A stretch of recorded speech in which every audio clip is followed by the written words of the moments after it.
the ultimate egg and bacon sandwich? It's a very personal question, and I'm sure everybody will have a different answer as to what makes the perfect egg and bacon sandwich. One thing that nobody's going to argue with, though, is that you've got to start with fantastic ingredients. So we've got some lovely Blackacre free-range eggs, we've got some Denhay bacon, and we've got some great Viennese loaf here that I made earlier on today.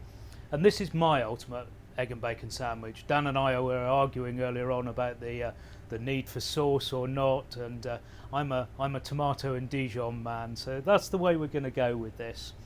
But what we're going to start with is I've got 2 egg yolks and 1 white here. For me, the yolk running out the sandwich, running down your chin, that's all part of a great egg and bacon sandwich. So I've just lightly whisked up 1 white and put the 2 yolks into it, and we're just going to go into some warm olive oil to start with, not particularly hot at the moment. I don't want to crisp the bottom of my white. I like the whites to be nice and tender still. So we're just going to ease those into the pan, centre those 2 yolks, and let that start cooking away gently. I'm going to add a little bit of butter to that in a minute, just for that little bit of extra richness. If we're going to have an ultimate bacon and egg sandwich, we might as well make it a good one. So I've got some slices of my Viennese white here.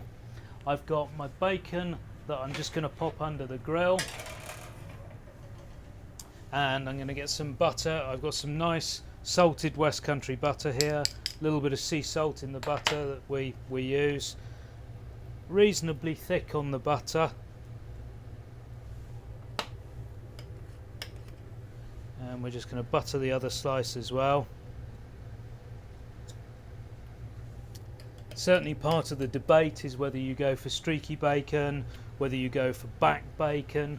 Back bacon's obviously a bit meatier, but I think because of the extra fat in the streaky, you get a bit more flavour from it that way.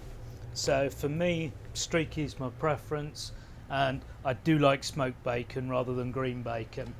As I say, it's all very personal this, so you've got to go with your own ideas. So my eggs are just starting to set there. I'm just going to add a little knob of butter, just as I say, for that bit of extra richness, and we're going to get that butter in, just ticking away there. I'm just going to check my bacon under the grill, and we're getting there. I'm just going to flip that over. It's a balance between a nice bit of crisp, a little bit of colour in the fat to get some more flavour, but not so crispy that the bacon starts to dry out.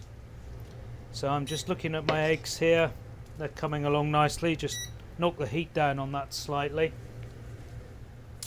And here I've got a mix of 50-50 tomato ketchup and Dijon. And what we're really doing is using this as a seasoning. That little bit of heat, that little bit of acidity is just going to lift this sandwich, I hope, but it's not going to overpower the flavour of the eggs and take away from what this is all about. So just spread that on.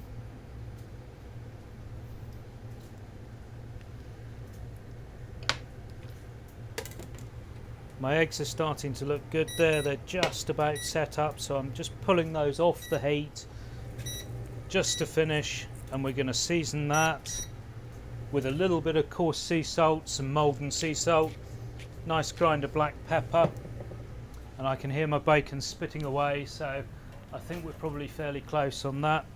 And that for me is just about right. The fat's just started to crisp there, but we haven't gone too far. 5 slices, 1 sandwich? Yeah, of course.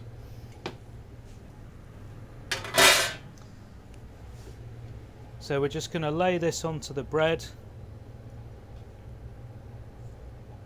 Lovely mound of bacon there.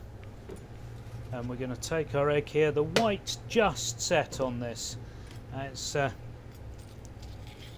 you don't want to go too far with it. And I'm going to slide that on there. You can see the little slick of butter over the top. There we go. And our slice of bread on top. And that for me is the ultimate egg and bacon sandwich.